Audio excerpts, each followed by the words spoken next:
पीछे लोग सामने कैमरा होता है।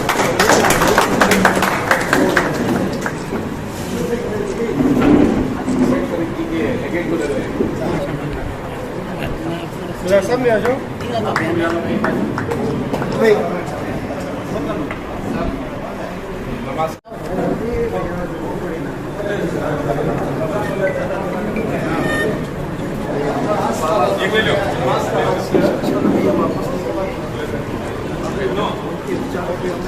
और जो है लोकसभा में इनकी फैमिली जो है ये जो है बाबा साहब सर्विस के लिए खड़ी है। हमको पता महसूस होता है कि हम कानून हम अमल करते हैं, फिर भी हमारा हम बराबर ही इस देश के जो है सिटीजन नहीं, अपराध नहीं। अम्बेडकर साहब को लिखा है, पढ़िए 1947 में जो है कॉन्स्टिट्यूशन ऑफ लॉ बनाया है और प्रेसिडेंट ऑफ इंडिया शपथ लेते हैं तो कॉन्स्टिट्यूशन शपथ लेते हैं, ऐसा शपथ लेते हैं कि हम कॉन्स्टिट्यूशन को फॉलो करेंगे। तो यही ये तरीका फॉलो करने का ये फॉलो में हमारा मुश्किल है।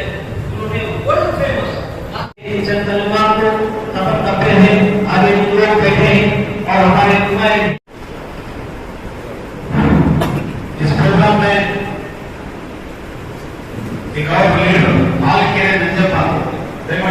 देखिए बाबा साहब ने अपना बात तो खरी कर दी। उन्होंने जो बोला था वो तो करके दिखाया और उन्होंने जो जो बोला है वो आज सही मायने में इस देश के लिए सही हो रहा है। बाबा साहब ने ये भी बताया था कि हमारी कॉन्स्टिट्यूशन कितनी अच्छी है कितनी बुरी है ये कॉन्स्टिट्यूशन के ऊपर नहीं निर्भर होता है कि कॉन्स्टिट्यूशन चलाने वाले कैसे कितने अच्छे हैं बुरे, उसके ऊपर ये कॉन्स्टिट्यूशन कैसे है उसको तय होगा। अभी आज यहाँ हम देख रहे हैं कि जिस तरीके से हालात पैदा कर रहे हैं लोग, इससे लोगों में एक बड़ा असंतोष है। धर्म के नाम पे अलग से एक माहौल ख़राब किया जा रहा है। फिर महंगाई से गरीबों को मार पड़ रही है। इसके वजह से पूरे देश में एक तरीके का असंतोष है और इस असंतोष को ये महंगाई बेरोजगारी का जो असंतोष है उसको सही मायने में लोगों का लक्ष्य उससे हटाने के लिए धर्म के नाम के जाति के नाम पे भावनात्मक जो ये किया जाता है, आह्वान किया जाता है, भावनात्मक जो खेल किए जाते हैं पॉलिटिक्स के, वो आज देश में चल रहे हैं। जहाँ जहाँ बीजेपी गवर्नमेंट नहीं है वहाँ के सरकार अस्थिर करने का एक पूरा प्रोग्राम ही यहाँ देखा। आप अगर देखेंगे तो पता चल जाएगा तो महाराष्ट्र हो, राजस्थान हो और कई राज्य हो, जहाँ जहाँ अपोजिशन, बंगाल हो, जहाँ जहाँ अपोजिशन का सरकार है, राज्य सरकार है, वहाँ ये बातें हो रही है और वहाँ वो सरकारें अस्थिर करके बीजेपी का शासन नहीं तो राष्ट्रपति शासन लाने की कोशिश की जा रही है।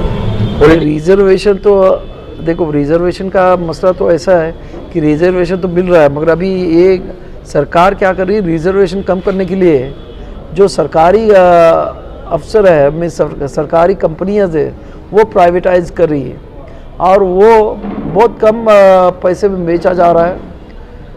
जो आपने अभी देखा होगा LIC का IPO आया जिसका एक्चुअल प्राइस 1100-1200 रुपये होना चाहिए था, वो 800-900 रुपये में बेच रहे हैं।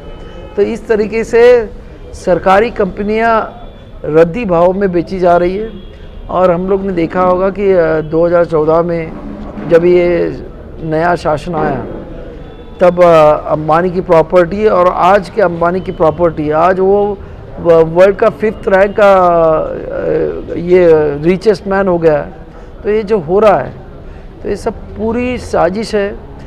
क्या अगर आप उनका जो RSS के जो हेगड़ेवार साहब थे उनका जो ये बुक है उसमें उन्होंने लिखा है कि अगर आपका देश पे पूरा ताकत से शासन करना चाहते हो तो वहाँ देश में 80-85% लोगों को एकदम गरीब कर दो, एकदम मीन्स खाद्य के लिए मुहताज कर लो, तो वो आप बोलेंगे वैसे ही सुनेंगे।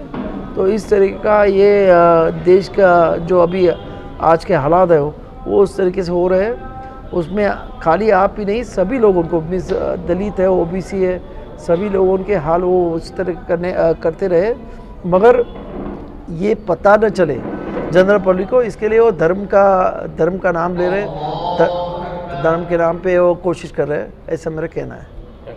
सबसे पहले मैं अहलिया ने बेंगलोर की तरफ से बाबा साहब अम्बेडकर के जो पोते तशरीफ़ लाए उनका इस्तकबाल करते हुए उनकी गुफ्तगू में एक चीज़ बहुत पसंद आई मुझे। उन्होंने कहा कि इस वक्त भारत का एक बहुत बड़ा टुकड़ा, बहुत बड़ा हिस्सा, या भारत में बसने वाले बहुत सारे भारतीयों को हमारे मुल्क के दस्तूर का इल्म नहीं है।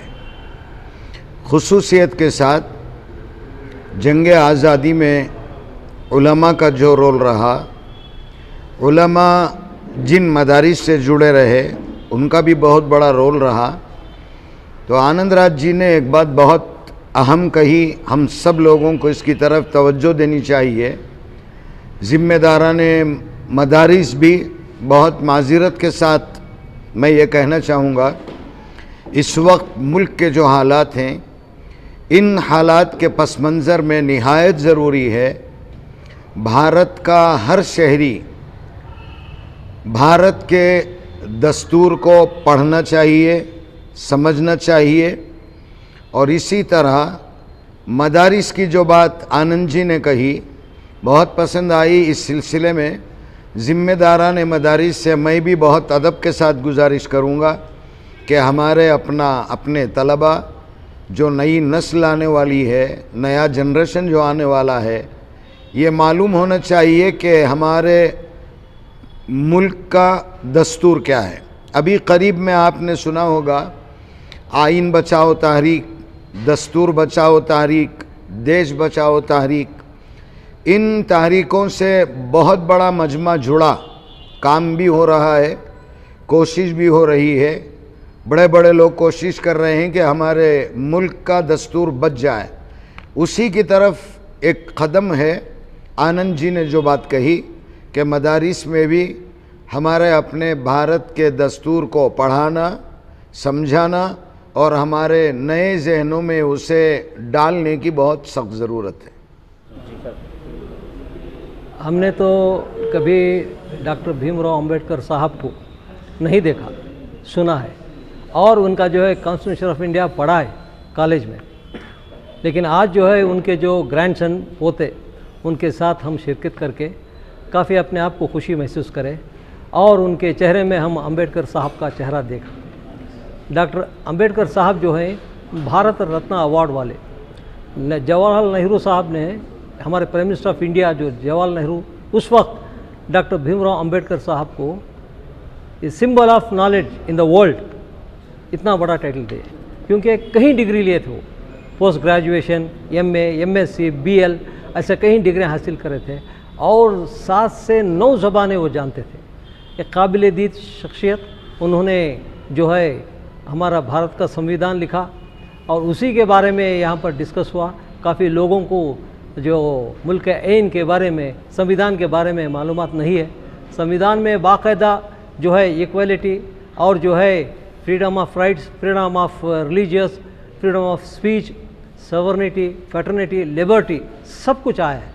ये हर हमारा हिंदुस्तानी इसको जानना है और हुकूमत कौन सी भी आए उसके लिए हम घबराना नहीं। ऐसा तो 1947 से देश को आज़ादी मिली, तब से अब तक कुर्सी वही है लेकिन चेहरे बदल गए। हम घबराने की ज़रूरत नहीं। हम मुसलमान अमन चाहते हैं, चाहे हुकूमत कौन सी भी हो, उसकी हम ना परवाह नहीं। हम ना परवाह है इस मुल्क के कानून की, हमें परवाह है इत्तेफाक इत्तेहाद की, हमें परवाह है एक सिक्योरिटी लाइफ की। आज जा बजा मुसलमानों को जो है शिकार करते हुए देख रहे हैं, ख़ासकर हमारी ये कौम को जो है निशाना बनाया जा रहा है। ये कहाँ की इंसाफ है।